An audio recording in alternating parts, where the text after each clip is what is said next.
All right, Mr. Herbert, thank you so much for doing this. I'm catching you in the middle of you canvassing right now. Can you tell me, with how many days are left in this election, how are things going? How is this canvassing going for you, sir? Canvassing is going pretty good.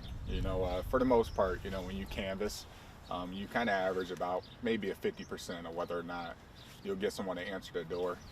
But it is that 50% of those who do answer the door that you really want to make a positive impact on. And that's what I'm hoping for, is the folks who do answer the door, I can explain my plan for the sheriff's office and make a positive impact.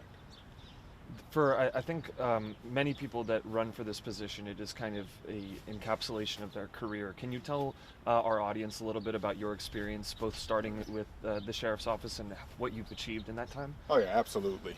I don't have like this whole cool story of this is something I've always wanted to do my whole life. I kind of started, just because my cousin, he called me up one day and he goes, "Hey, do you know the sheriff's office is tested?" I said no. And at the time I was working two jobs, trying to provide for, my now wife and my daughter at the time. And so I agreed to take the test. I know I'm not old enough to get hired on at the sheriff's office. I'm 19 years old at the time. You have to be 21 years of age to be hired as a sheriff's deputy. But I do go in there, I take the test with them. I strike up a very good conversation with the individual who was a sheriff at the time, Mike Gerchin. He saw something in me that I didn't see, and he invited me for an interview as a correctional officer. I, did the interview. He said the interview went very well. I got hired on as a correctional officer in 2005. I didn't realize how good I was going to be at this job until I started working inside the jail. Started connecting with folks who were inside the jail. Ended up making the transition over to the deputy side. Since I've been a deputy, my first assignment was the village of Carbon Cliff. When you're assigned to a smaller village, you're like, I wanted to be a deputy, take on the whole county. But I kind of used my upbringing in the underprivileged neighborhoods. I just lived right down the street in the Manor Courts housing projects growing up. So I used that upbringing and from the officers who used to police that area and really police how they used to. And that meant getting out, playing basketball with the kids, kickball, anything the kids were doing. I was trying to build that trust up in that community. Furthering my career, in 2014, I was selected to be a member of the Quad City Bomb Squad. A lot of my training is all done on the federal level. It started off as a FEMA hazmat technician for CBRN incidents. From there, I transitioned to being an actual certified bomb technician, which was the training was all done in Huntsville, Alabama, at the Redstone Arsenal. I have training in advanced explosive disposal techniques, homemade explosives, military ordnance, and the training goes on. I'm also a Special Deputy U.S. Marshal due to my training with the Quad City Bomb Squad. That's a team I now lead today. I've actually really led that team for the past 7 years, but I've never had that title of commander until just recently. But the title didn't matter to me. It's the love for the team that actually mattered. I worked in our transport division for a short period of time. That transport division kind of turned into a juvenile transport division because we had so many kids who were getting in trouble. So we're transporting kids all around the state of Illinois. From there, I became a sergeant and currently in charge of second shift patrol along with another sergeant and lieutenant. Perfect. Well, I want to talk a little bit about this role and its responsibility. We're Correct. seeing very much right now across the country this situation going on with ICE and the different ways that different departments are interacting with the federal government. I want your perspective on sanctuary cities in general and just what perspective you would have as sheriff if ICE were to possibly appear here in the Quad Cities area. Okay, so we currently have two laws here in the state of Illinois. For some who don't know, the first law was the Trust Act that was actually signed into law by a Republican governor, Bruce Rauner. The Trust Act, what it did is it limited law enforcement's ability to collaborate with ICE. And then J.B. Pritzker, when he came into office, he kind of extended that law with the Illinois Ways Forward Act. I believe that was in 2021.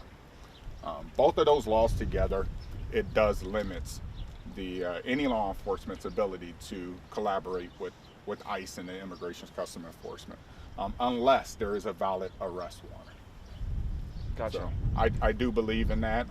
As sheriff, we can't pick and choose which laws we want to enforce. We have to enforce the laws that are on the books, Whether if you agree with the law or not, we have to enforce those laws in the books. So we will abide by the laws that are on the books.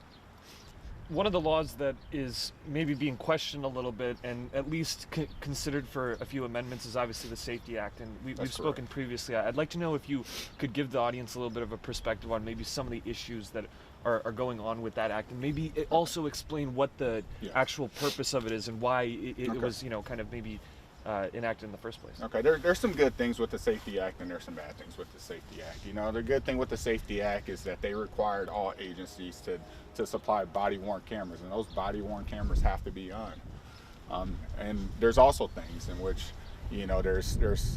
we've had individuals who have had just smaller warrants for their arrest. Like, let's just say that those individuals missed a traffic court date. It's a small, failure to appear. Some don't know that, let's say that individual got picked up in a county, let's just say Cook County. We have 5 days per law to pick that individual up. And depending on our transport schedule, it may take us 5 days to pick that individual up. Now, this is something to where that individual used to be able to bond out for $100 or whatever the bond was that was set for the judge. And again, depending on that transport schedule, it may take us 5 days to go pick this individual up. So that individual has missed work, possibly a family vacation, time with family, all for something that could have been bonded out for $100. That's one aspect of the Safety Act that does need to be changed. For those smaller misdemeanor, non-violent offenders, we need to start tweaking that. And I think it's very important to have great relationships with lawmakers so you can start advocating for those changes. Gotcha. Well, in terms of relationships, quickly, I want to ask you, you're obviously in that sheriff's position, you're going to have to work with the attorney's office, pretty in-depthly. I'm just curious maybe how you're preparing for that, and if you think that will be a challenge or something that you're looking forward to. Just what's your perspective on working with the attorneys? We will always have a great relationship with the state's attorney. No matter who that state's attorney is, we will always have a great relationship with them. And the relationship with the public as well. I mean, you're kind of the face of your police force, and I think that we're probably not living in an age where the relationship between the community and the police department is maybe the strongest it's ever been. But how would you kind of bridge that gap? What's your intention for maybe building that community trust a little bit? It all starts with trust and being present in the community. We have to be present in the community, and that's how we build trust. And I mean, pointing back to, like you were saying, playing basketball in the community, right? Is that something that you've kind of been focused on throughout your career a little bit? That's correct. It's all about trust. You see where I'm at right now. I was born and raised in this area, and here I am canvassing the area. Corrections, your experience with that. Yes. That's where you started, correct? That is where I started. So first of all, maybe if we could talk about the issues that maybe come to mind with corrections, if there are any. Are those issues that you saw when you started early on, or has maybe the things facing the jailing system, maybe the issues facing the jailing system, have those evolved over the time that you started? Okay. So as far as corrections, my main goal with the corrections is reducing recidivism, and I have a plan to reduce recidivism inside of our county jail. It started with education.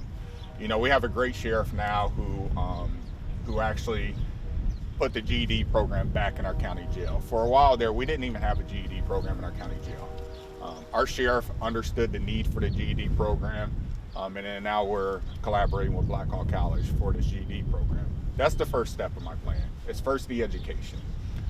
We can also get mental health support better, substance abuse support better.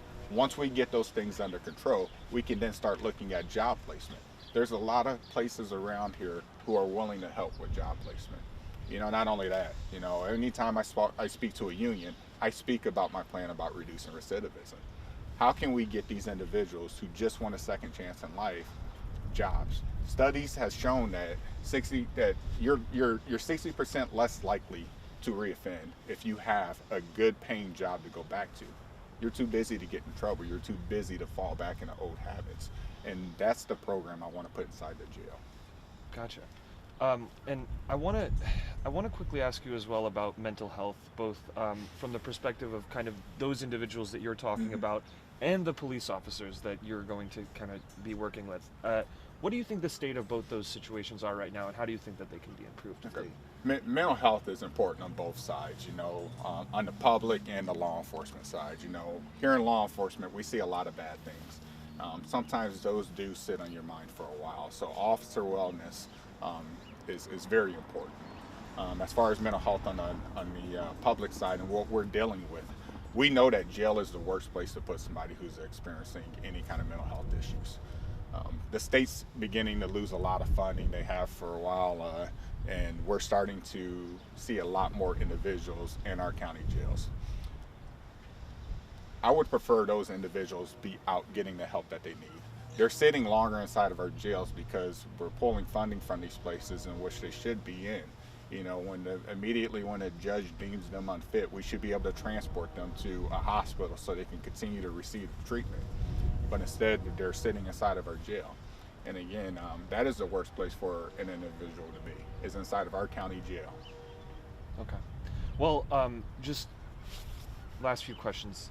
Staffing as well. When the last time that this election happened, I believe there were 8 vacancies in corrections. That's what I read. And from speaking to individuals in the department, it sounds like there are definitely some openings and definitely some staffing issues. For you, do you think that that's something that'll definitely have to be addressed, and what would be your plan on addressing that? Whoever becomes the next sheriff immediately has to address staffing issues. Our sheriff has done a very good job with staffing issues.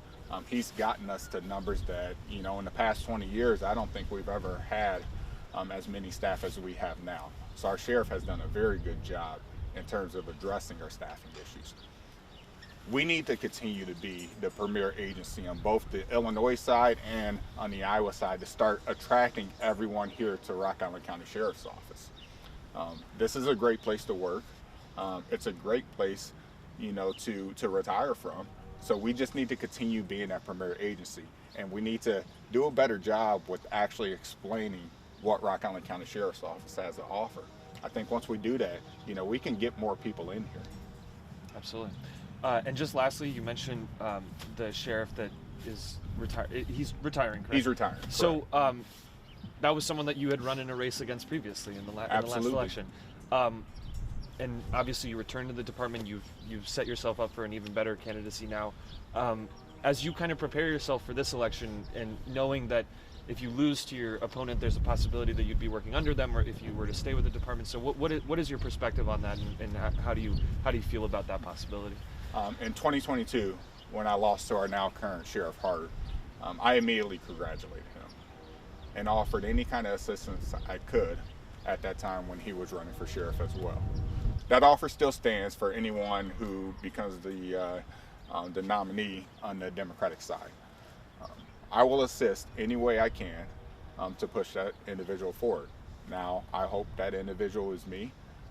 But you know what, if it's not, what the main goal is that the sheriff's office continues to move forward. And that is what I want to focus on, is the sheriff's office moving forward no matter who the sheriff is. You've got 10 days. How do you feel? I feel good. I think it's all about connecting with the people. And being that I am back home, it really feels good right now. Especially when I walk in the doors and I get the real positive feedback that I've been getting. So it feels really, really good.